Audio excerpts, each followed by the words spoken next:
दोस्तों, भागवत पुराण तृतीय स्कंध अध्याय 1 से 5। अध्याय 1। विदुर और उद्धव की मुलाकात। श्री शुक ने कहा, ऐसा कहा जाता है कि पूर्व काल में आदरणीय मैत्रेय से यही प्रश्न विदुर ने उसी प्रकार पूछा था जिस प्रकार वे अपना समृद्ध घर छोड़कर वन चले गए थे। वह घर जिसमें सबके शासक भगवान कृष्ण, लेकिन पांडवों के राजदूत के रूप में पौरव राजा दुर्योधन के महल को छोड़ने के बाद अपने ही घर में प्रवेश कर गए थे और रुके थे।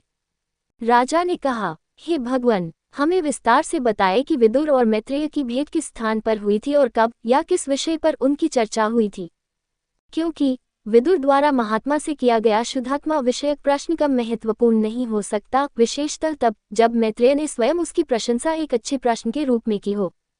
सूची ने कहा, जब विभिन्न विद्याओं के ज्ञाता महामुनि से राजा परीक्षित ने इस प्रकार पूछा, तब वे अत्यंत प्रसन्न हुए और बोले, सुनो, मैं तुम्हें सब बताता हूँ।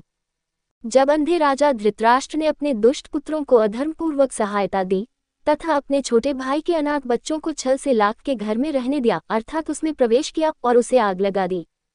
जब राजा धृतराष्ट्र ने अपने पुत्र को कुरु राजा युधिष्ठिर की रानी के केश खींचने, शाब्दिक रूप से छूने के निंदनीय कार्य से नहीं रोका, तो उनकी पुत्रवधू, जिसके आंसुओं ने उसके वक्षों पर लगे केसर को धो दिया था, या जो बाद में शत्रुओं की पत्नियों के वक्षों पर लगे केसर के धुल जाने का कारण बना था, मोह या विचारहीनता या अपने पुत्र की सेवा के वशीभूत होकर उसने समझौते के अनुसार धर्मप्रायण युधिष्ठिर को, जो सदैव सत्य के मार्ग पर चलते थे, उनकी जायदाद नहीं लौटाए और छल से जुए में हार गया। यद्यपि उसने, युधिष्ठिर ने, वन से लौटने के बाद आदरपूर्वक अपनी जायदाद, अपना हिस्सा मांग ली थी। जब राजा ने, जिसका पुण्य का बचा हुआ छोटा सा भाग व्यय हो गया था, पांडवों द्वारा नियुक्त जगत के स्वामी कृष्ण के भाषणों को महत्वपूर्ण नहीं समझा, जो राजसी सभा में दिए गए भाषण थे और जो मनुष्यों के लिए अमृत के समान थे, भीष्म की तरह। जब विदुर को उनके बड़े भाई ने परामर्श के लिए आमंत्रित किया तो वे महल में गए। उन्होंने, विदुर ने जो परामर्श दिया उसे बाद में राजनीतिक सलाहकारों ने विदुर की सलाह, विदुर नीति कहा।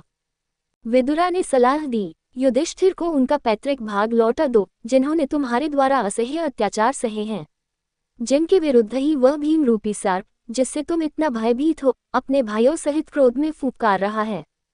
भगवान श्री कृष्ण ने ब्राह्मणों और देवताओं के साथ पांडवों का पक्ष लिया है। यदुओं के स्वामी, जिन्होंने सभी राजाओं को वश में कर लिया है, वे अपने नगर में रहते हैं। तुम, जो कृष्ण के प्रति अपनी घृणा के कारण समृद्धि खो चुके हो, दुर्योधन को ये सोचकर पाल रहे हो कि वह तुम्हारा बच्चा है, लेकिन वह परम पुरुष का द्वेषी एक दुष्ट अवतार है जो तुम्हारे घर में घुस आया है और रह रहा है। परिवार की भलाई के लिए कम से कम उस अशुभ व्यक्ति को निकाल दो।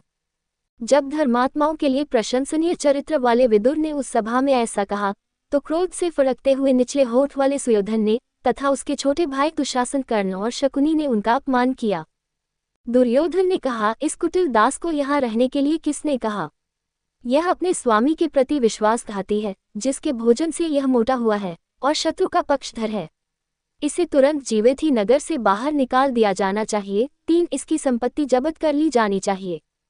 यद्यपि अपने भाई धृतराष्ट्र की उपस्थिति में ही उन्हें, विदुर को, ऐसे तीखे शब्दों से चोट पहुंचाई गई जो कानों को बाणों की तरह छेद रहे थे, फिर भी वे विचलित रहे, क्योंकि वे माया की शक्ति को अच्छी तरह समझते थे और उसका सम्मान करते थे, जो इस अपमान का कारण है। वे अपनी इच्छा से सभा भवन से चले गए और अपना धनुष द्वार पर ही छोड़ दिया, जो आगामी संघर्ष में उनकी तत्स्थता को दर्शाता है।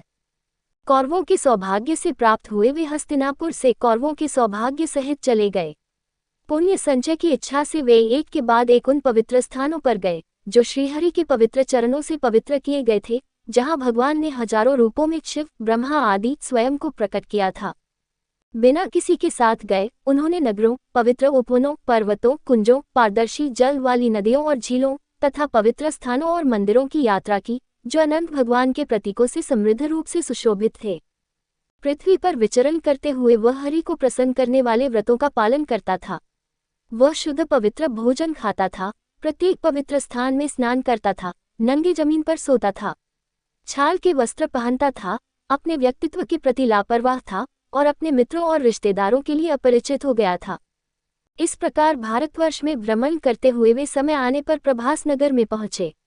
उस समय कृष्ण की सहायता से पृथापुत्र युधिष्ठिर संपूर्ण पृथ्वी पर शासन कर रहे थे, जो एक ही राजा अर्थात युधिष्ठिर की सेना द्वारा नियंत्रित थी तथा एक ही छत्र के अधीन थी। तब उस स्थान पर उसने अपने मित्रों संबंधियों के नाश की खबर सुनी, जो आग में जलकर नष्ट हो गए सूखे बांसों के वन के समान जल गए थे। तब वह अत्यंत दुखी होकर सरस्वती के पास लौट आया। सरस्वती में उन्होंने त्रित, उशानस, मनु, पृथु, अग्नि, असित, वायु, सुदास, गाय, गुहा और श्रद्धादेव के पवित्र स्थानों का सहारा लिया।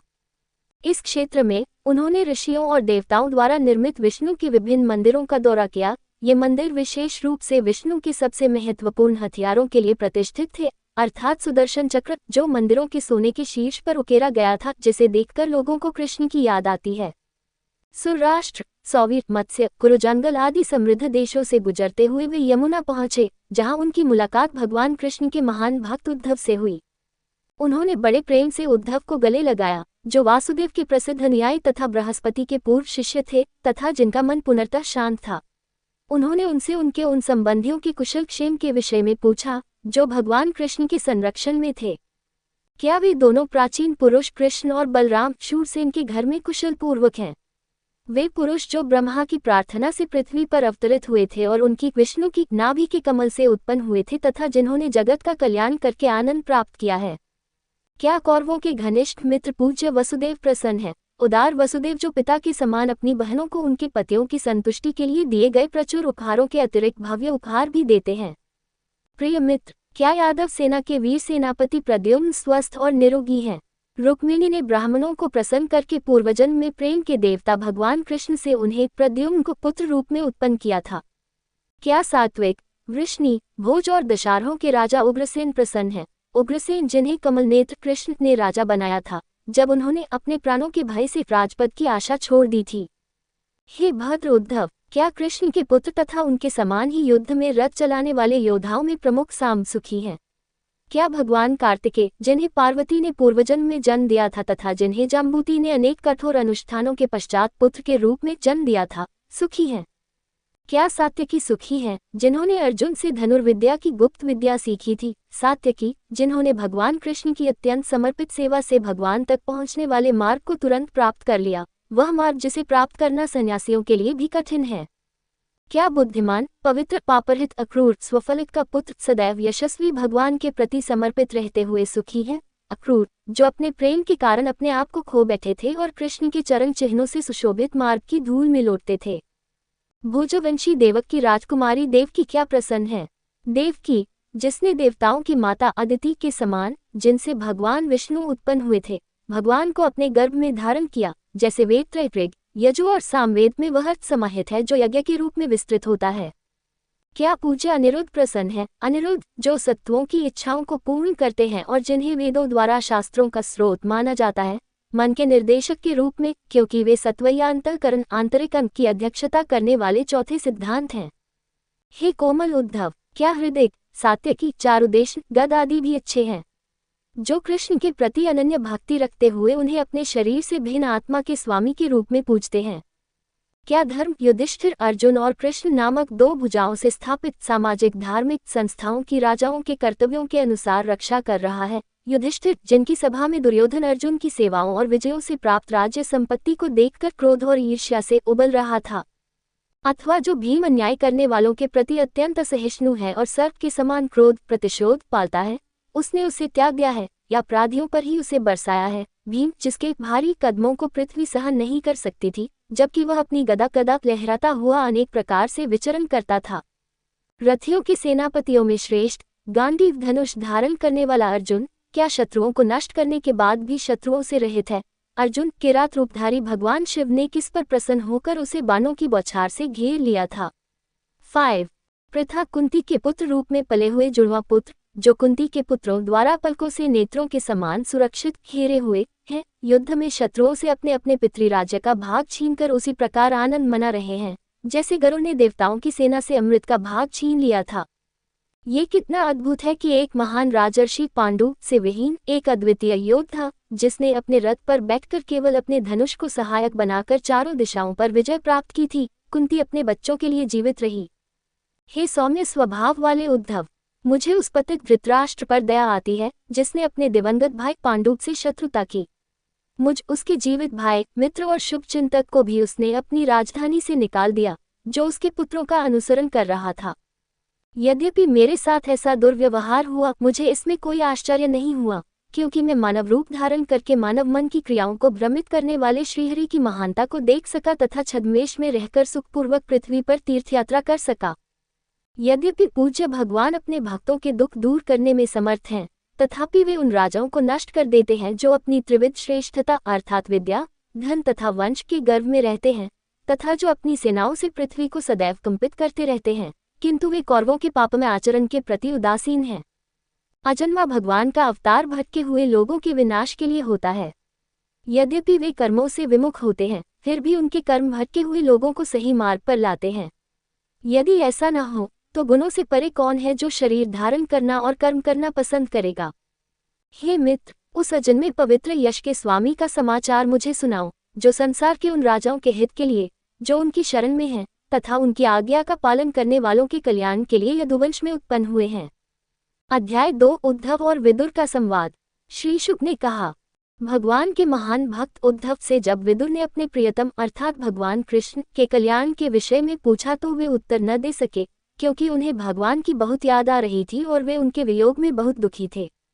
वह उद्धव जो 5 वर्ष का बालक था, जब उसकी मां ने उसे नाश्ते के लिए आमंत्रित किया तथा बचपन में खेल के रूप में कृष्ण की पूजा करते हुए उसमें भाग नहीं लेना चाहता था, वह उत्तर में समाचार कैसे दे सकता था, जब उसने अपना पूरा जीवन उनकी सेवा में बिताया, वृद्धावस्था प्राप्त की तथा उसे तुकपूर्वक गुरु के चरणों की याद आई।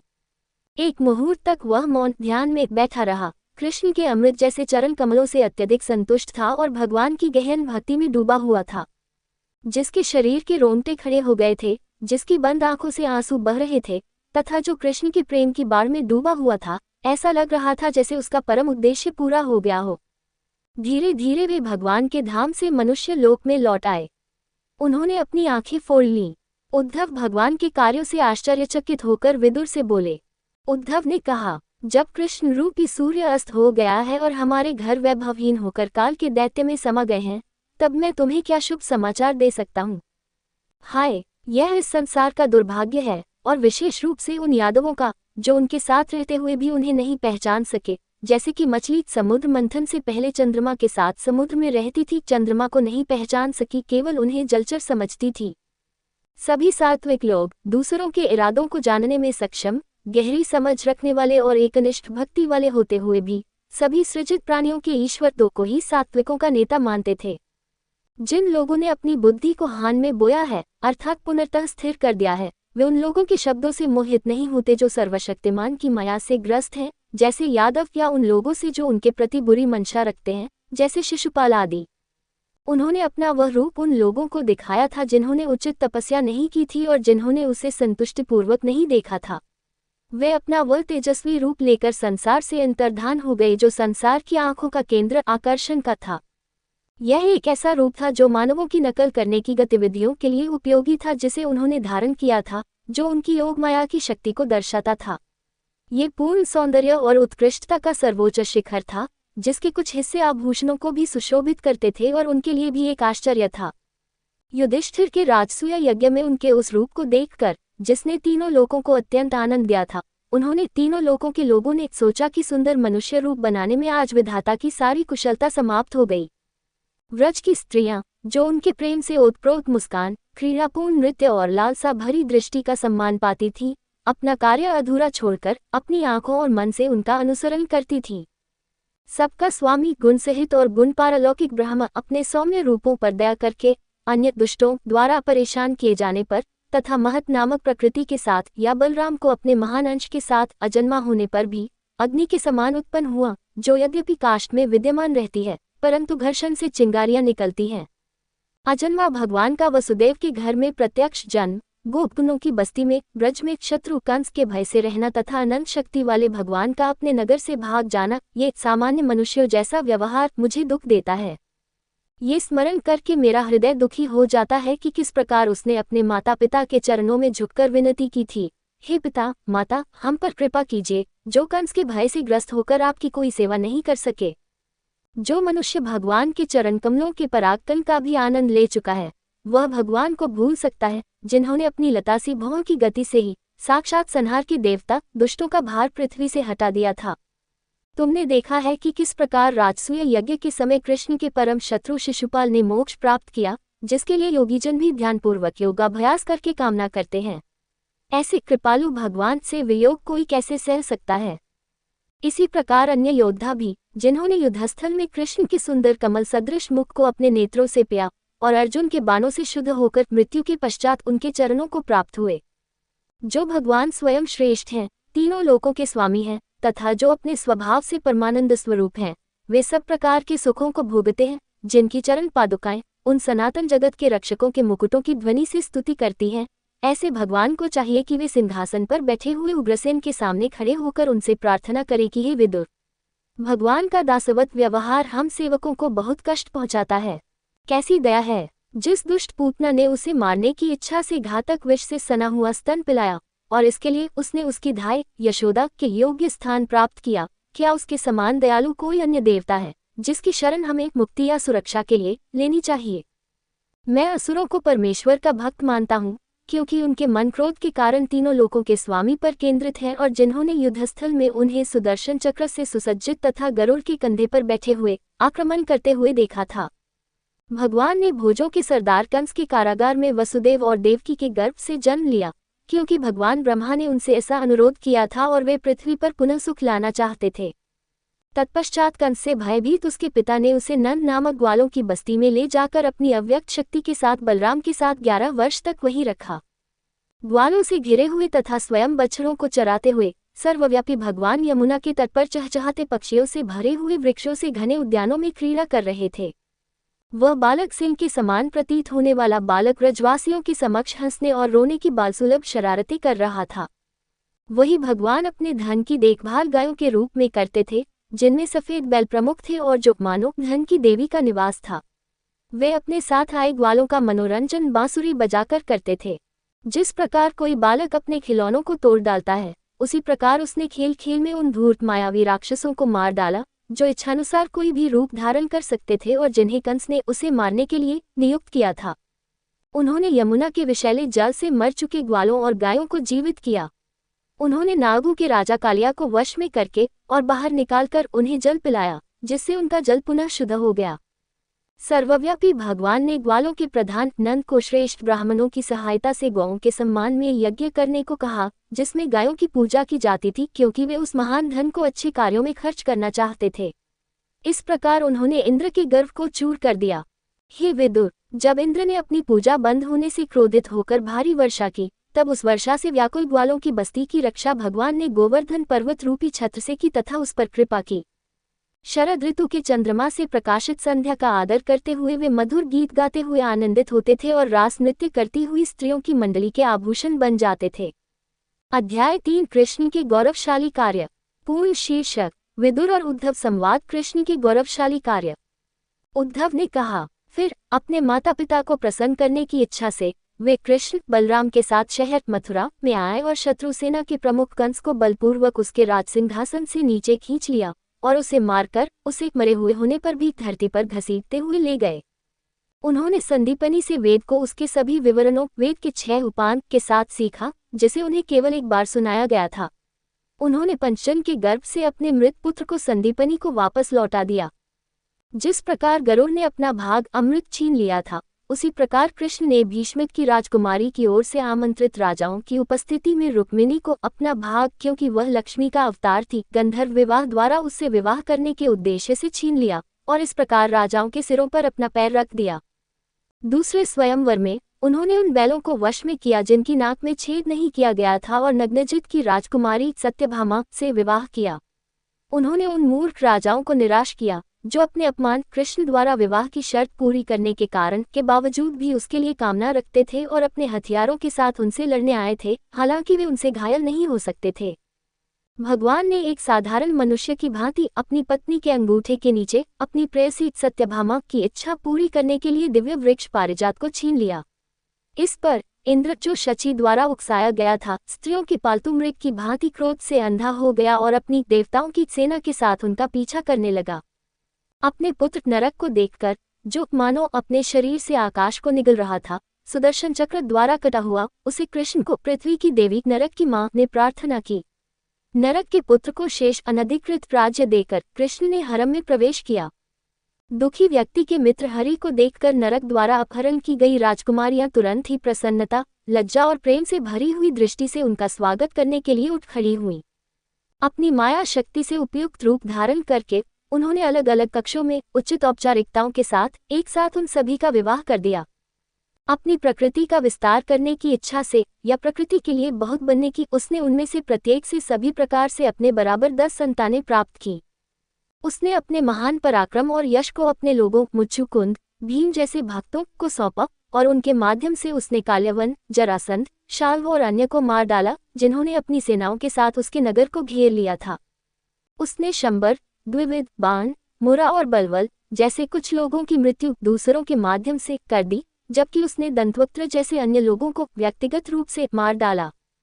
फिर उसने उन राजाओं का विनाश कर दिया जो आपके भाइयों के पुत्रों कौरवों और पांडवों के पक्ष में थे। उनकी सेनाओं के कुरुक्षेत्र की ओर कूच करने से पृथ्वी मानो कांप उठी। जब उन्होंने देखा कि सुयोधन अपने अनुयायियों सहित भूमि पर पड़ा है, उसकी जांघें टूट गई हैं तथा उसका राजसी वैभव नष्ट हो गया है और कर्ण, दुशासन तथा शकुनी की बुरी सलाह के कारण उसका जीवन समाप्त हो गया है, तो वे संतुष्ट नहीं हुए।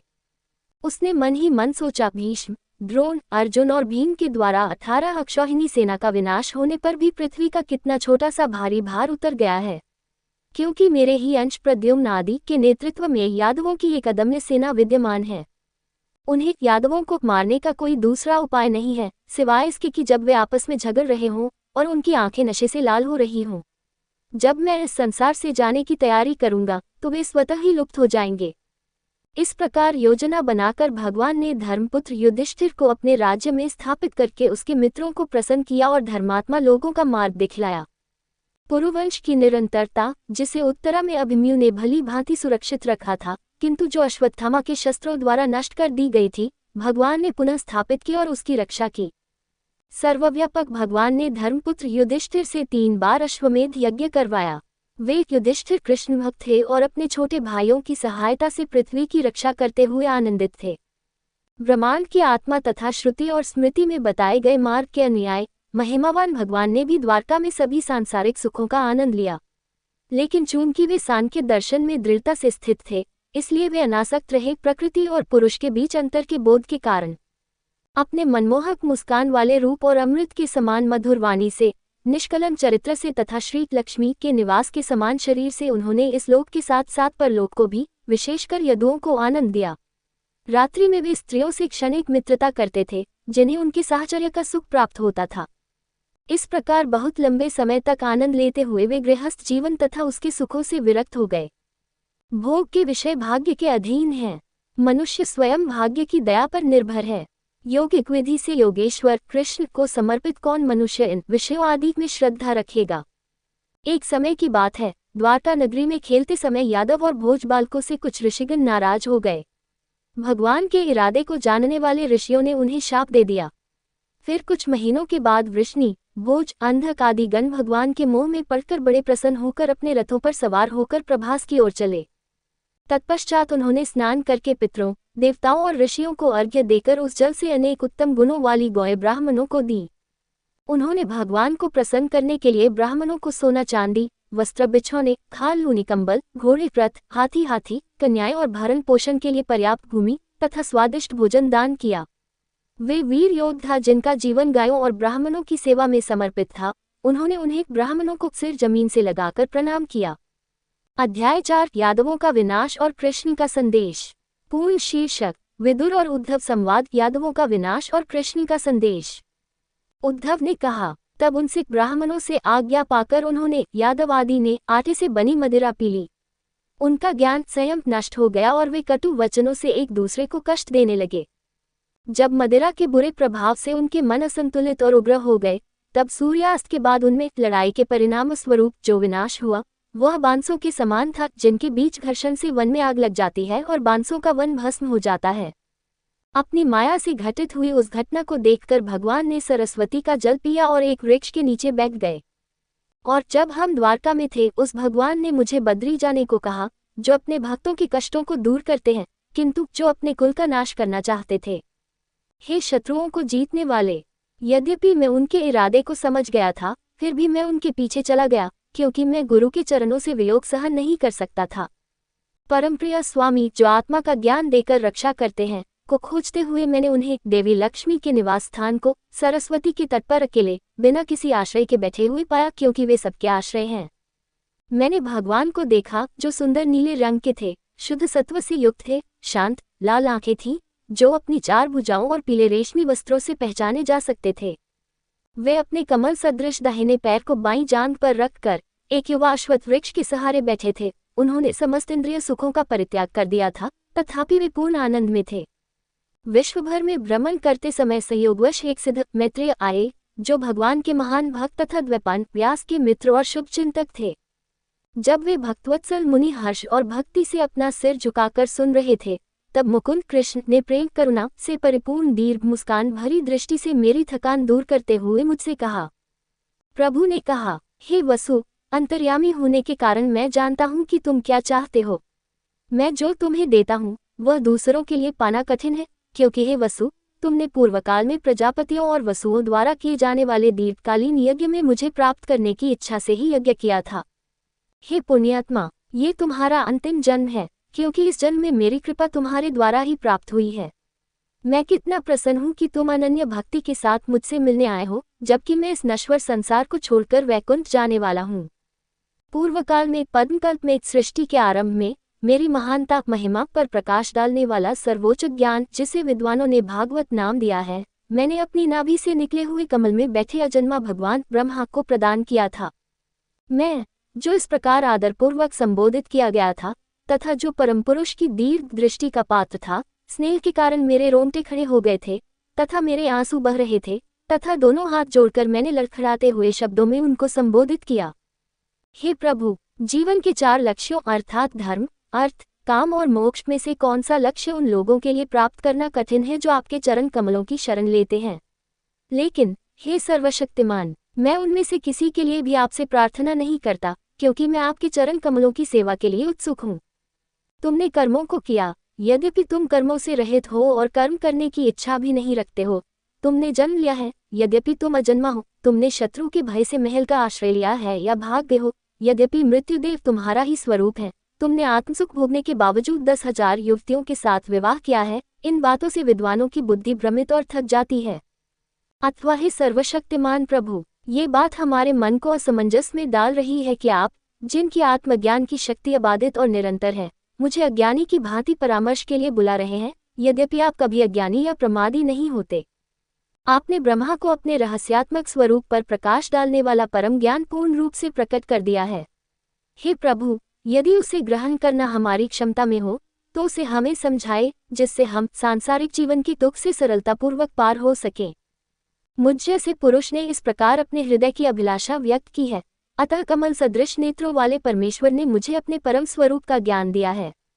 इस प्रकार भगवान कृष्ण से वास्तविक आत्मा के विशेष ज्ञान का मार्ग जानने वाला मैं, जिनके पवित्र चरणों की मैंने पूजा की है, उनके चरणों को प्रणाम किया है, भगवान की परिक्रमा की है और विरह से पीड़ित हृदय लेकर यहाँ आया हूँ।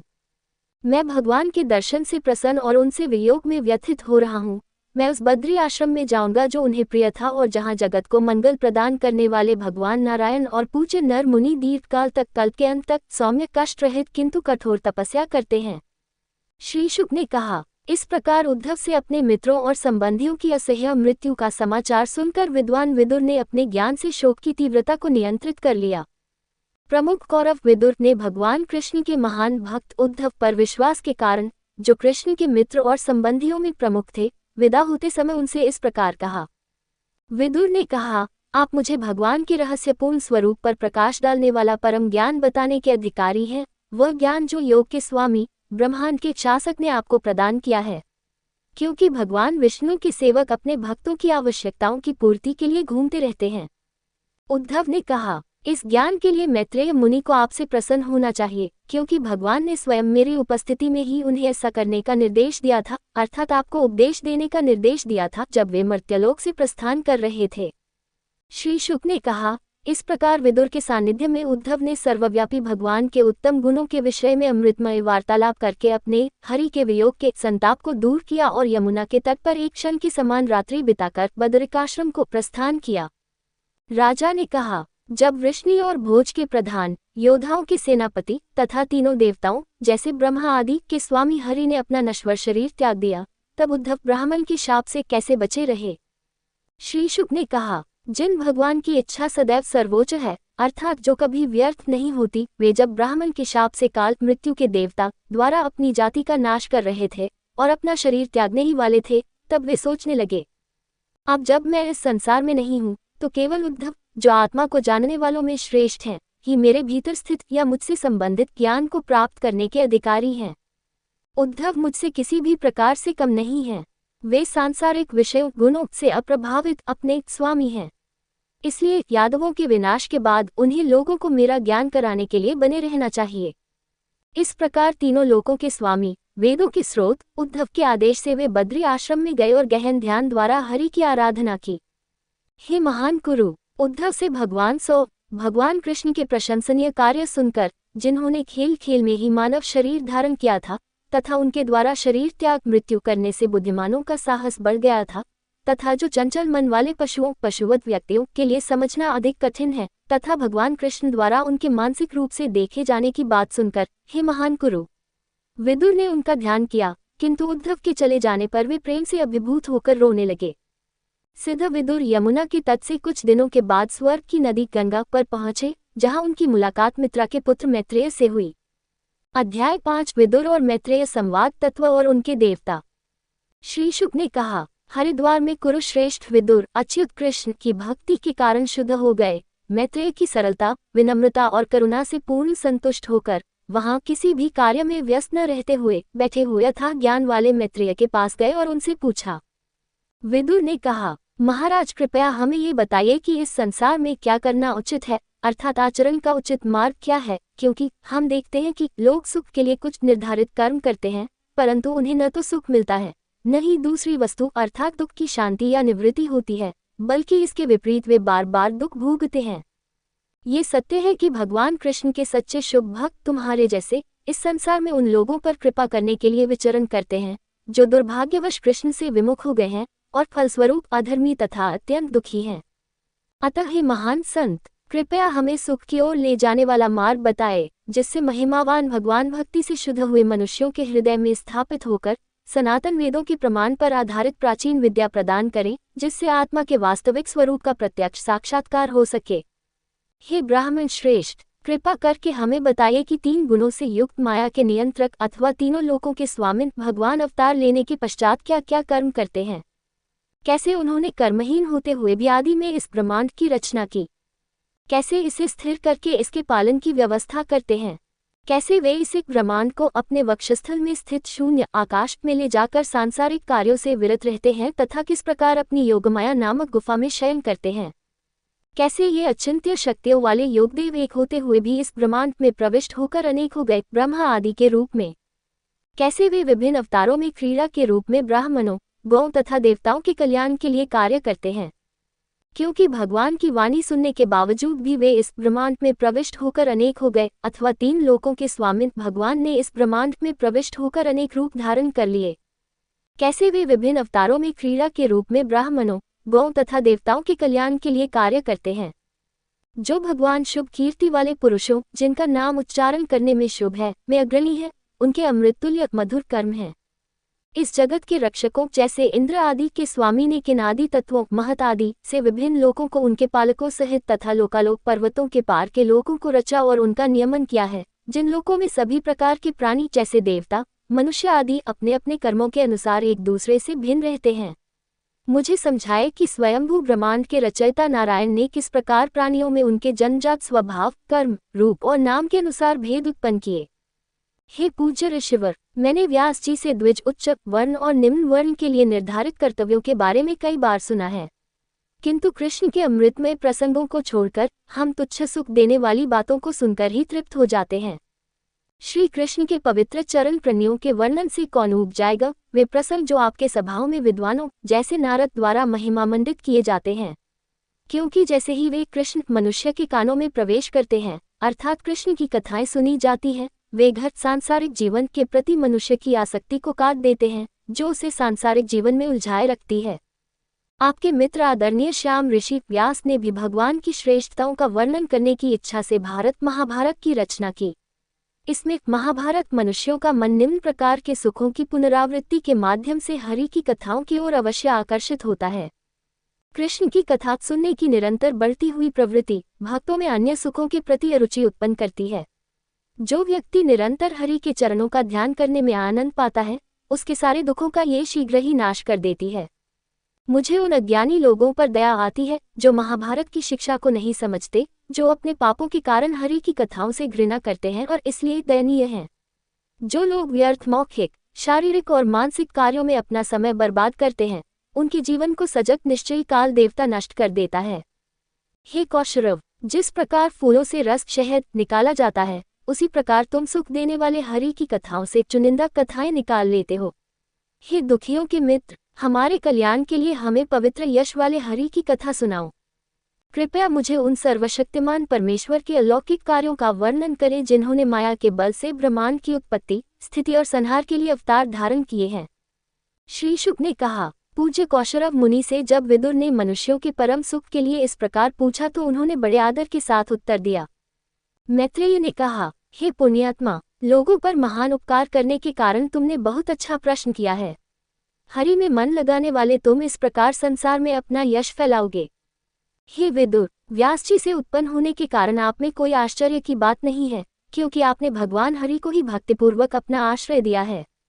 आप समस्त प्रजा के नियंत्रक भगवान यम हैं, जो मांडव्य के शाप के कारण व्यास की दासी से उत्पन्न हुए थे, जो उनके भाई विचित्रवीर्य की पत्नी थी। भगवान कृष्ण और उनके अनुयायियों को आपका सम्मान हमेशा से प्रिय रहा है। जब वे इस संसार से विदा होने वाले थे, तो उन्होंने मुझे आपको ज्ञान देने का आदेश दिया था।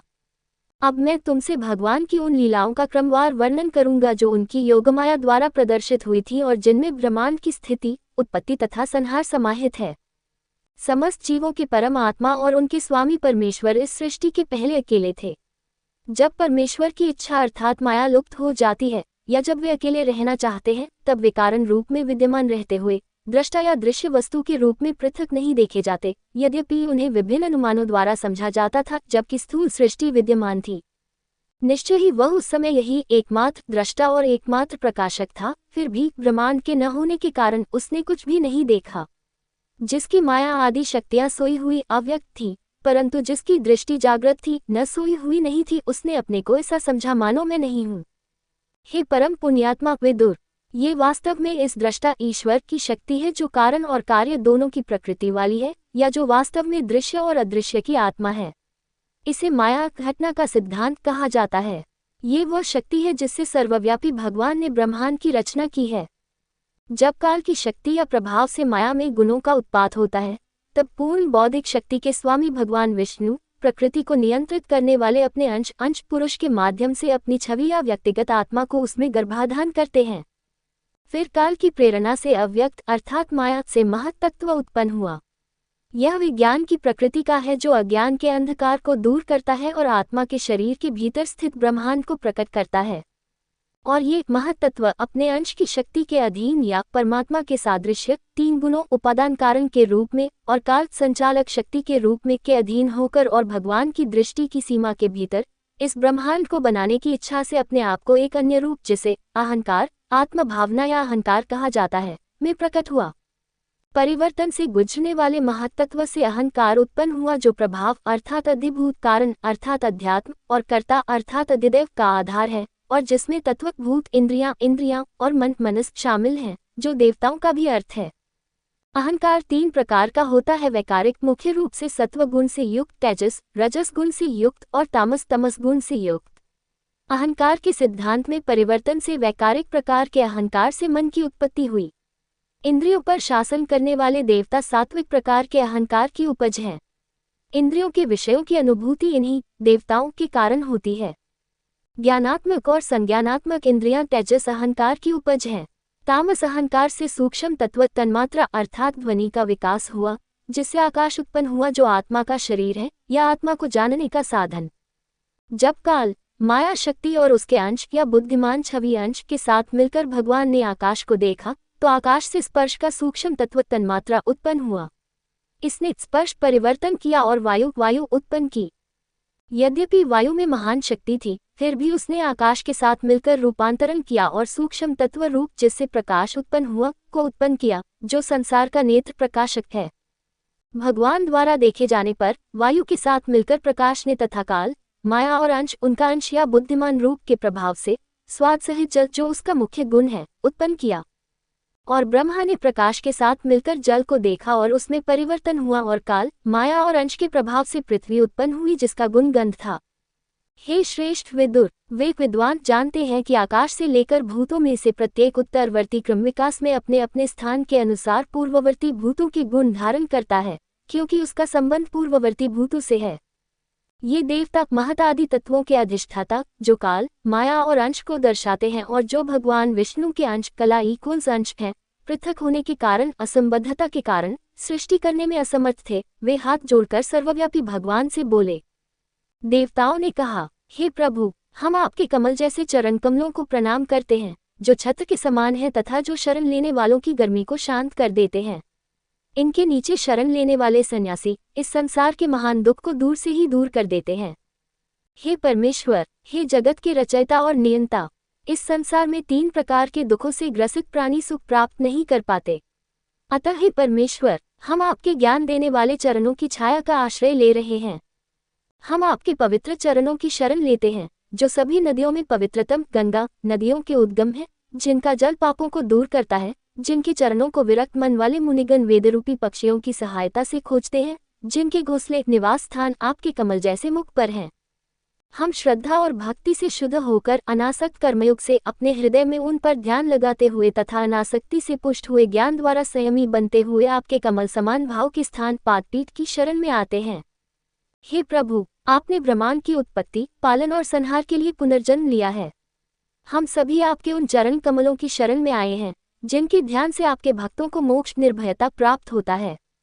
हे परमेश्वर, हम आपके उन कमल जैसे चरणों की वंदना करते हैं, जो उन मनुष्यों के लिए बहुत दूर हैं, जो तुच्छ शरीर को मैं तथा घर और संपत्ति को मेरा मानकर मूर्खतापूर्वक हठपूर्वक आसक्ति रखते हैं। हे देवों के देव, आप महानतम लोगों द्वारा स्तुति किए गए हैं। ये सर्वविदित है कि जिनके मन बाह्य विषयों द्वारा आकर्षित इंद्रियों द्वारा मोहित हो जाते हैं, वे उन भक्तों को नहीं देखते जिन्होंने आपके कृपालु चरण चिन्हों की महिमा का आश्रय लिया है। हे भगवान, आपकी कथाओं का अमृतपान करने से उत्पन्न भक्ति से जिनका मन शुद्ध हो जाता है, वे ज्ञान प्राप्त करते हैं, जिसका बल संसार से अनासक्ति में निहित है, और वे सहज ही वैकुंठ को प्राप्त होते हैं। इसी प्रकार अन्य बुद्धिमान पुरुष भी समाधि योग, जिस योग में मन को आत्मा पर केंद्रित करना होता है, के बल से परम शक्तिशाली प्रकृति को जीतकर आप में प्रवेश करते हैं। उनका मार्ग कष्टों से भरा है, परंतु आपकी सेवा में ऐसा कोई कष्ट नहीं है। अतः हे आदि पुरुष, हम सब लोग जिन्हें आपने जगत की रचना के लिए क्रम से उत्पन्न किया है और जिनमें 3 पृथक गुण सत्व, रज और तम विद्यमान हैं, आपके क्रीड़ा यंत्र अर्थात ब्रह्मांड को प्रस्तुत करने में समर्थ नहीं है। हे अजन्मा प्रभु, ऐसा प्रबंध कीजिए कि हम आपको आपकी संपूर्ण आहुति उचित समय पर अर्पित कर सके तथा अपना भोजन अर्थात हमारा भोग ही आपका भोग है खा सके, तथा ये प्राणी लोग अपने अपने स्थानों पर रहकर हम दोनों को भोग लगाएं तथा बिना किसी कठिनाई के अपना अपना भोजन अवश्य भोग सकें। हे भगवान, आप ही हमारे वंशों सहित देवताओं के आदि कारण हैं, आप ही सबके अधिष्ठाता अपरिवर्तनशील आदि पुरुष हैं। आपने जो अजन्मा है अपने वीर्य अर्थात सर्वज्ञ महत्त्व को अपनी अनादि शक्ति माया में स्थापित कर दिया है, जो सत्व, रज और जन्म आदि गुणों का मूल है। हे परमात्मा, हम महात्मा आदि को आपके लिए क्या करना चाहिए जिससे हम जिस उद्देश्य से जन्मे हैं उसकी प्राप्ति हो सके। हे प्रभु, हमें जो कार्य सौंपा गया है उसके लिए आप अपनी कृपा पर आश्रित हम लोगों को अपनी कर्म की शक्ति के साथ साथ अपना नेत्र ज्ञान की शक्ति भी प्रदान कीजिए। अगली वीडियो देखने के लिए आप चैनल सब्सक्राइब जरूर करें और लाइक करें और कमेंट करें। जय श्री राधा कृष्ण।